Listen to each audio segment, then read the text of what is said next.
right, in circle O, measure of the angle ABO. ABO is 53 degrees. That's already labeled.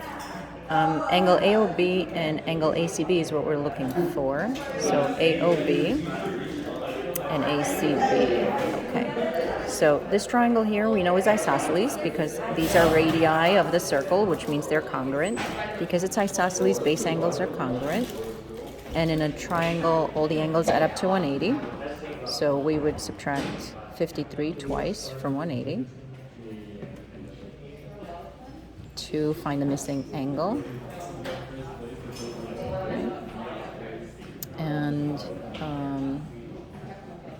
74 it is. Okay, so that's measure of angle AOB. Okay, and then the measure of angle C up here is going to be half the intercepted arc. But we know that since this is 74, the central angle and the arc are the same, so that's 74 also, making angle C half of 74. Okay. So half of 70 is 35, and okay, so this is 37 degrees.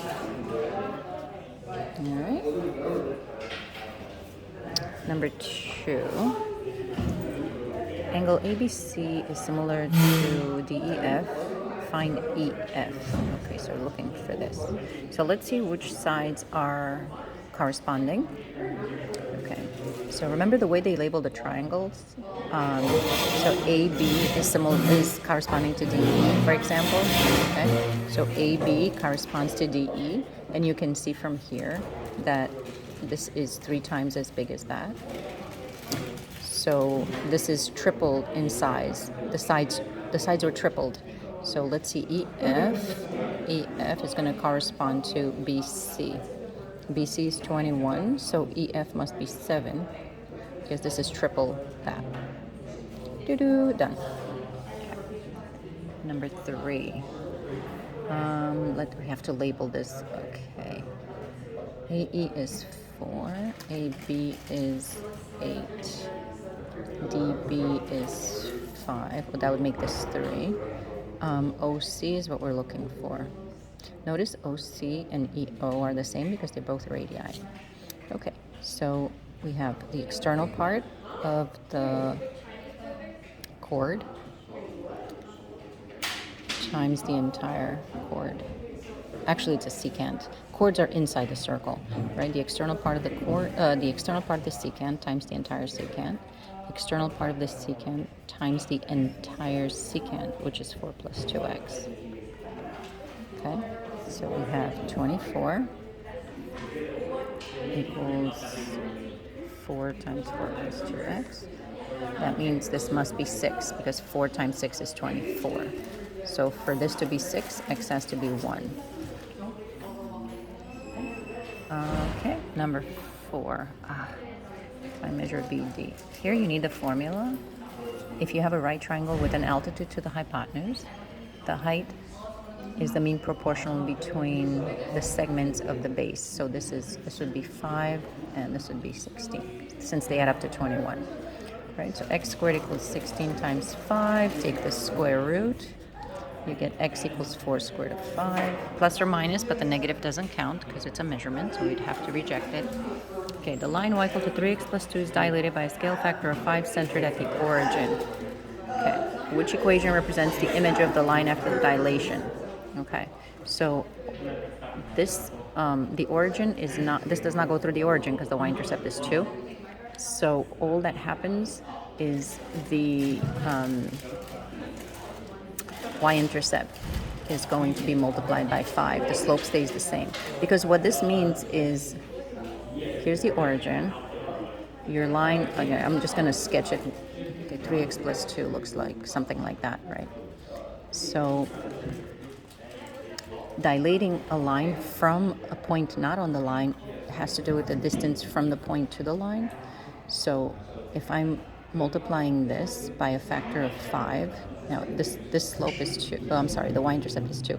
So I'm multiplying this by a factor of 5, so then it's going to be 10, right? So my new line is going to go through a y-intercept of 10. The slope stays the same. So it would be 3x plus 10. That's it. If the point that the dilation is centered at is on the line, then the line doesn't change at all. Okay. 6. Name the postulates by which two triangles can be proven congruent. So you have side, side, side, side angle, side, angle, side, angle, side, angle, hypotenuse, leg. So an example of side, side, side would be if all the sides are identical, right? Then you have side, side, side. Okay, that's an example of one. Side angle side is when you have two sides and the included angle that are the same. So that basically when you overlap the triangles, they're gonna match perfectly. Okay, that was 2. Angle side is when you have two angles, but the side is not included in between the angles, right? This would be something like this. Angle side. So 3 and 4 are sometimes confused, but in 4, even though you have two angles on a side, just like in 3, in 4, the side is between the angles, right? So you have two angles and the side in between the same, okay? And 5 is just hypotenuse leg. That only applies for right triangles. Right? If the hypotenuse and leg of one are congruent to the hypotenuse and leg of the other, then the triangles are congruent. Okay, number 7. What is the center and the radius of the circle? You have to complete the square.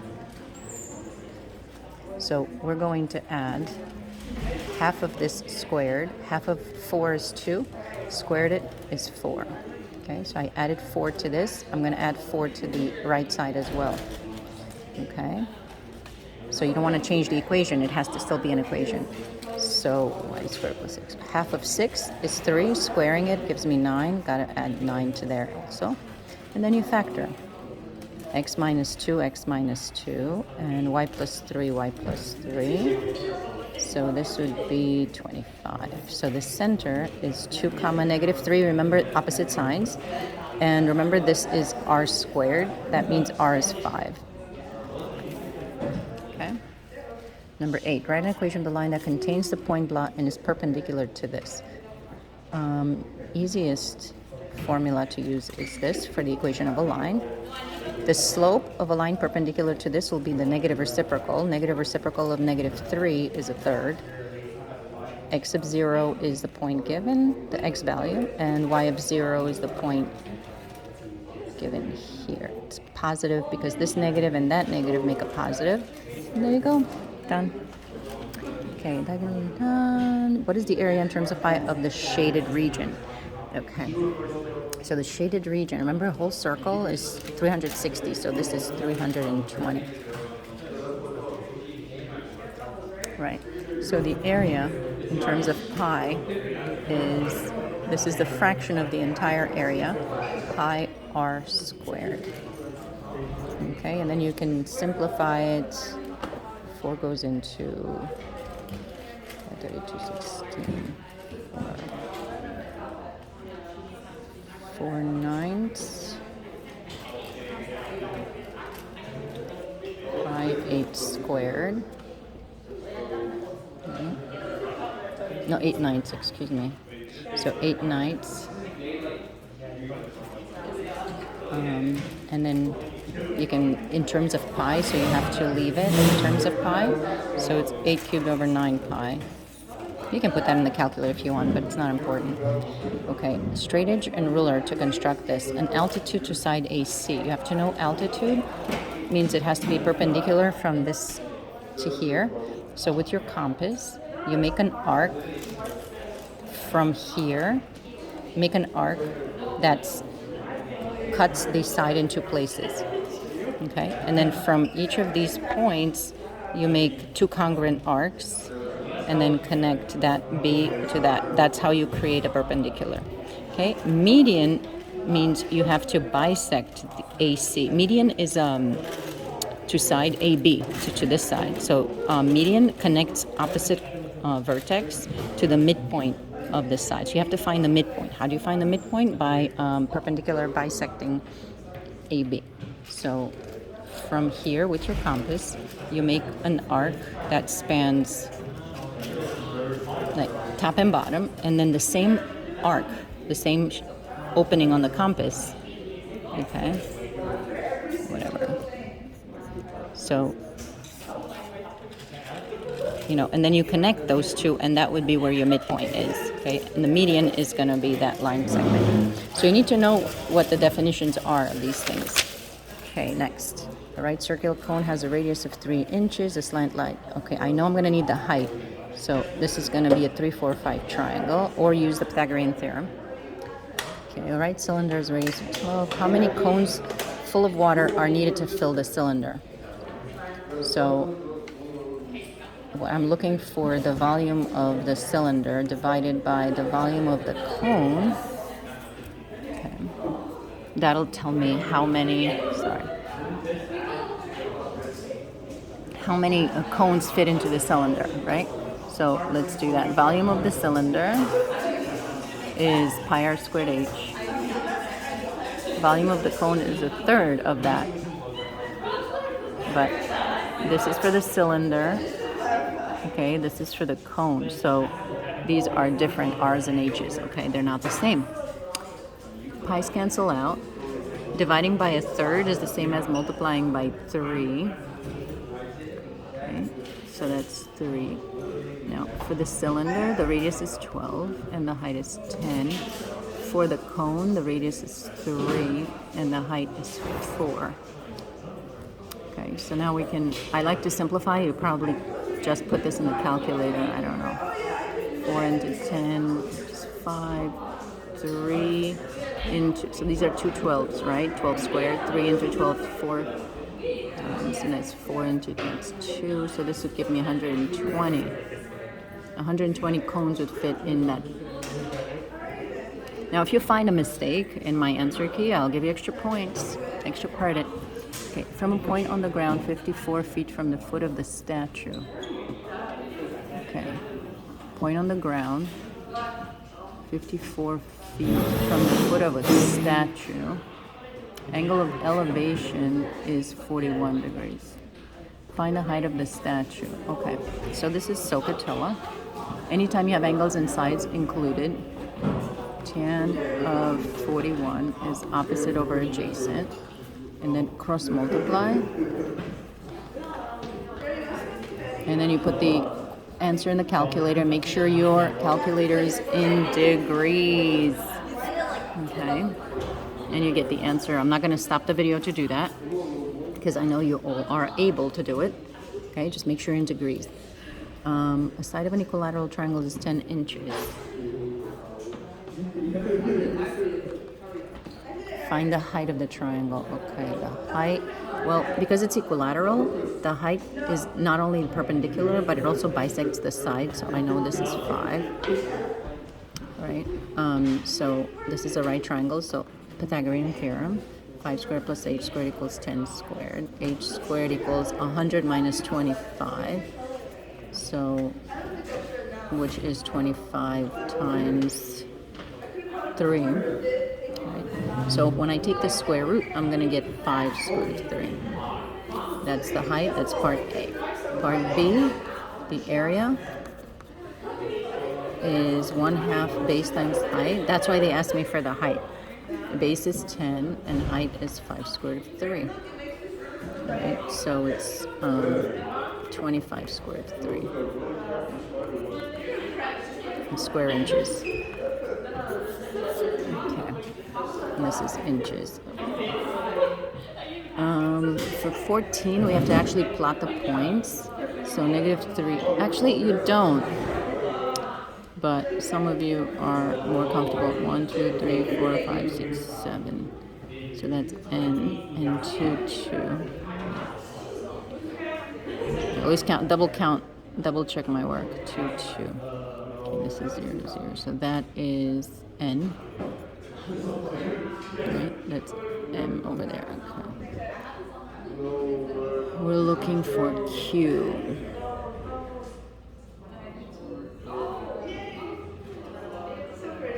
Okay. So notice when you look for the slope here, when you look for the slope, it cuts the line into 5 pieces. So from M to Q is 2 units, and from Q to N is going to be 3. So from N to Q, Q must be here. So you go 2, and then the rest is 3. So what is that? It is 1, 2, 3, 4, 5. -1, comma 5. Okay. But this is how you do it by drawing. The way you do it algebraically is you start with, okay, we're starting at M, right? So our x value for M is -3. So the x value for Q, would be, you start at -3 and you go 2/5 of the way, 2/5 of this distance. But what is, well, of the distance from between the x's. So from -3 to 2, that distance is 5. So that would give you -1. Okay. The y value for the Q, well, the y starts at 7 and also goes 2/5 of the way of the distance between 7 and 2, which is 5. Right. It's -5. Right, because it's from 2 to 7. 2 minus 7, that's -5. So that would be 5. So the x is -1 and the y is 5, which is the same as what we found doing it this way. Okay. Use the graph, draw the diagram. Okay, so be careful how you draw the diagram. I'm going to leave that up to you. I know you know how to draw that. Prove that it's a parallelogram. All you have to do is prove that the opposite sides are parallel. Show AB is parallel to CD and AD is parallel to BC. Right? That's what we have to show. That's by definition, that's what a parallelogram is. Opposite sides are parallel. The way you show that is using slopes. So you have to show that slope of AB is the same as slope of CD. Slope of AB, 7 minus 7 over 2 minus -5. This is 0. Right? Well, that's the slope of AB, and the slope of CD, oops, that's supposed to be a 4 there. So it's 4 minus 4 over -7 minus 0. So they are the same. Okay? That shows that they're AB and CD are parallel. Okay. Then slope of AD has to equal slope of BC. So let's see, AD, so it's 4 minus 7, and -7 minus -5, and CB is 4 minus 7, is 0 minus 2. Right? So that would be -3 over -2 equals -3 over -2. So that works. Okay, so we showed that it's a parallelogram because opposite sides have parallel slopes. Congruent slopes, making the sides parallel. Okay. Is this a rhombus? Well, we have to check that 2 adjacent sides are congruent, or that the diagonals are perpendicular. If the diagonals are perpendicular, then it has to be a rhombus. I'm using the slope here, so I'm going to continue using the slope to show that the sides are diagonals are perpendicular. So remember, opposite letters, those are diagonals, right? Slope of AC is 4 minus 7 and 0 minus -5, -3/5. Okay, slope of BD is 4 minus 7 and -7 minus 2. Hold on one second. Okay, so -3 over -9. These are not negative reciprocals.